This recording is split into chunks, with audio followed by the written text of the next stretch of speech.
Hello students.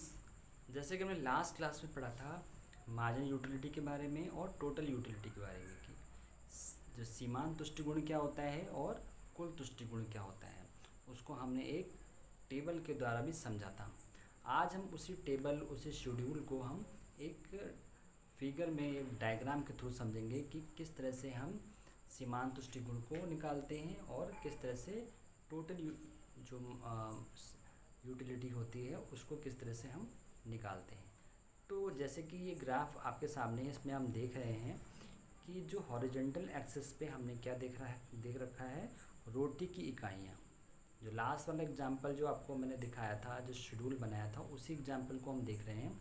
उसमें जो मैंने नीचे हॉरिजॉन्टल एक्सिस पे जो रोटी की इकाइयाँ दी हैं 1 2 3 4 5, और जो वर्टिकल एक्सिस पे दिया है वाई एक्सिस पे उपयोगिता दी है, जिसमें जो ओरिजिन पॉइंट है वो ऊपर की तरफ हम जो देख रहे हैं वो उपयोगिता है, और जो जो ओरिजिन पॉइंट के नीचे की तरफ है वो क्या है, अनुपयोगिता है। ठीक है। अब हम देखते हैं कि किस तरह से मार्जिनल यूटिलिटी, सीमांत तुष्टिगुण और टोटल यूटिलिटी यानी कुल तुष्टिगुण को किस तरह से हम रेखाओं के द्वारा प्रदर्शित करते हैं। देखिए, जो आपका ओरिजिन पॉइंट है ओ, हमने देखा था कि जब एक जो जो व्यक्ति है जब वो एक रोटी खाता है तो उसको जो मार्जिनल यूटिलिटी कितनी मिलती है, 16 मिलती है। और जैसे जैसे वो रोटी की संख्या बढ़ाता चला जाता है तो सीमांत तुष्टिगुण क्या होता है, घटता चला जाता है। ठीक है। तो हम देख रहे हैं कि जहाँ पे एक जब रोटी की जो एक रोटी दी गई है तो उसको जो हमने किस ए पॉइंट पे किससे जोड़ा हुआ है, 16 से जोड़ा है। तो उसी तरह जब 2 हो जाएगी, रोटी की जो संख्या 2 हो जाती है, दूसरी रोटी का प्रयोग करता है तो मार्जिनल यूटिलिटी क्या होती है, वो 12 हो जाती है। जिस तरह की जो रेखा देख रहे हैं हम ए से लेकर सी तक, वो धीरे धीरे आप देख रहे हो नीचे की तरफ कम होती जा रही है, डाउनवर्ड नीचे की तरफ आ रही है वो। इसी तरह फिर 3 पर कितना दिखा था, 8 हो जाती है, और 4 पर जो यूटिलिटी मार्जिनल यूटिलिटी कितनी हो जाती है, 4 हो जाती है, और फिर 5 पर 0 हो जाती है। और उसके बाद जो अगली रोटी की इकाई हम प्रयोग करते हैं फिर वो क्या होता है, वो नीचे की तरफ ऋणात्मक हो जाती है, माइनस होती चली जाती है। तो हमने देखा। और जो टोटल यूटिलिटी कैसे निकालते हैं, टोटल यूटिलिटी हम क्या निकालने का क्या फार्मूला बताया था कि जिसमें हम जो मार्जिनल यूटिलिटी होती है, जो सीमांत तुष्टिगुण होता है, उसको आपस में जोड़ते चले जाते हैं तो हम टोटल यूटिलिटी निकाल लेते हैं। तो यहाँ पर कि आप देख रहे हो जो जो रेखा है वो से ओरिजिन से शुरू होती हुई जो ई बिंदु तक जाती है। ठीक है। तो ये हमारी क्या है, टोटल यूटिलिटी की रेखा है।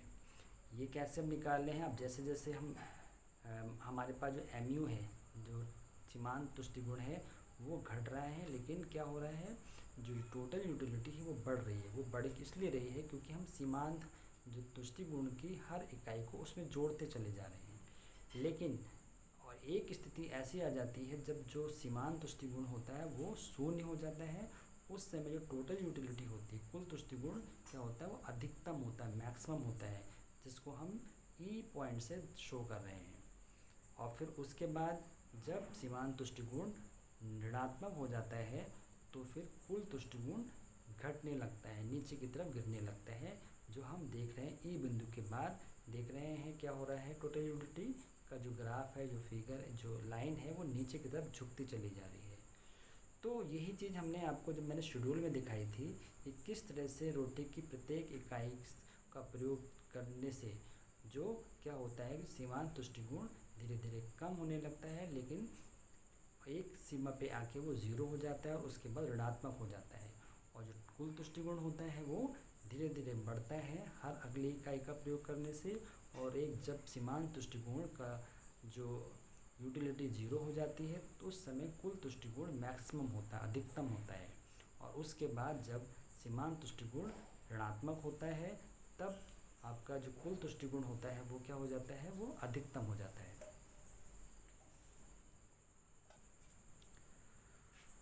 उसके बाद हम देखते हैं एक अगला जो नियम है वो है सीमांत तुष्टिगुण ह्रास नियम। या सीमांत उपयोगिता ह्रास नियम, इंग्लिश में हम इसे बोलते हैं laws of diminishing marginal utility. ठीक है, सर्वप्रथम एक गॉसन अर्थशास्त्री थे जिनका नाम था गॉसन, ने घटती उपयोगिता के विचार का प्रयोग किया था, जिसे बाद में मार्शल ने एक सिद्धांत के रूप में प्रस्तुत किया। इसलिए इस नियम को गॉसन का पहला नियम, फर्स्ट लॉ ऑफ गॉसन भी कहा जाता है। ये जो नियम था सीमांत तुष्टिगुण उपयोगिता ह्रास नियम, ये सर्वप्रथम गॉसन ने दिया था, लेकिन बाद में उन्होंने इस जो नियम था ये मार्शल ने इसको एक सिद्धांत का रूप दिया।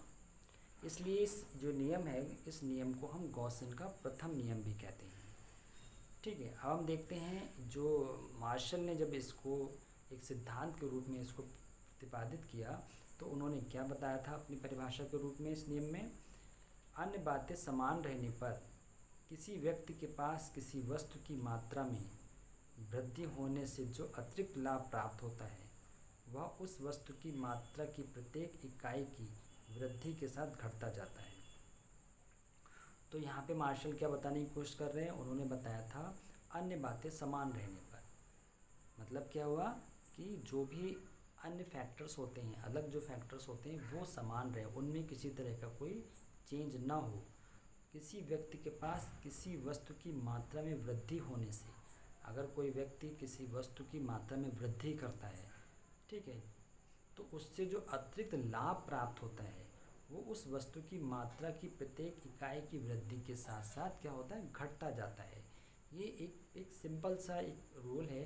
अगर हम कोई वस्तु हमें बहुत ज़्यादा पसंद है, अगर हम उस वस्तु का जब हम प्रयोग करते हैं और जैसे जैसे उसका प्रयोग बढ़ाते चले जाते हैं तो उससे मिलने वाला जो लाभ होता है वो हर अगली इकाई के प्रयोग से के साथ साथ क्या होता है, कम होता चला जाता है। तो ये बात मार्शल ने अपने सिद्धांत में बताई थी।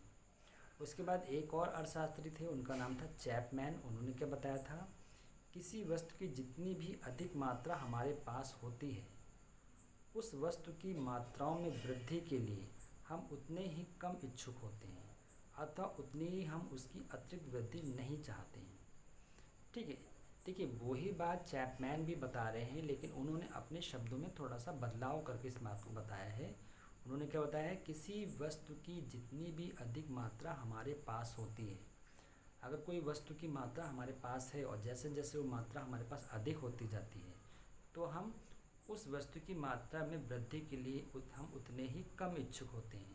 तो हम फिर क्या करते हैं, हमारे पास वस्तुएं ऑलरेडी हमारे पास वो वस्तु ज़्यादा हो जाती है तो हम उसकी अधिक मात्रा और मात्रा नहीं लेना चाहते हैं, या हमें ज़्यादा इंटरेस्ट नहीं होता लेने में, क्योंकि हम जानते हैं कि वस्तु ऑलरेडी हमारे पास है और हम उसका प्रयोग कर रहे हैं, तो हमें उससे जो लाभ या जो उपयोगिता मिलने वाली होती है वो कम हो जाती है, तो इसलिए हम उसको ज़्यादा नहीं लेते हैं।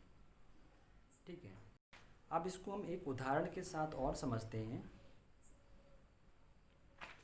ठीक, इसमें देखिए जो एक उदाहरण आपके सामने दिया हुआ है जिसमें एक तरफ हमने लिखा है रोटी की इकाइयाँ और दूसरी तरफ लिखा है सीमांत तुष्टिगुण।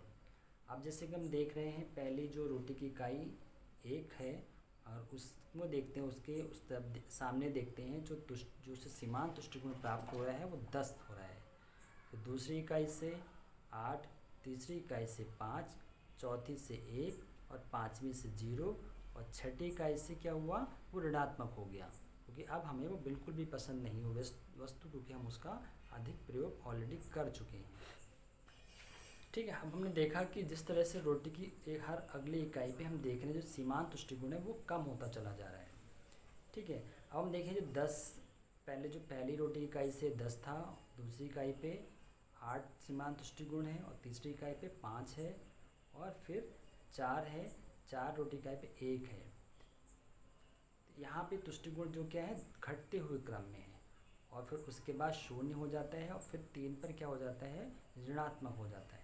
अब इसी को हम एक फिगर और एक ग्राफ के द्वारा देख लेते हैं। जैसे नीचे हमने ग्राफ बनाया हुआ है, उसमें हम देखते हैं जिसमें दिया हुआ है वर्टिकल एक्सेस पे हमने 0 से लेकर 10 तक जो प्राप्त तुष्टिगुण दिया हुआ है, और जो पॉइंट ऑफ ओरिजिन है O, उसके नीचे वाला जो हिस्सा है वो क्या है, ऋणात्मक का है।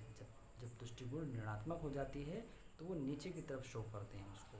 तो इस तरह से हमने इसको एक चार्ट के द्वारा, एक फिगर के द्वारा शो हुआ है, जिसमें प्रत्येक रोटी की जो पहली इकाई से हमें सीमांत तुष्टिगुण कितना है 10 प्राप्त हो रहा है, तो हमने उसको 10 और 1 को आपस में जोड़ दिया है।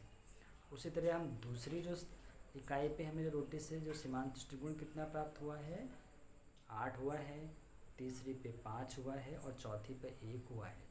फिर पाँचवीं पे 0 हो जाता है, जो सीधे सीधे जो हॉरिजेंटल जो लाइन है उस पे आ जाता है।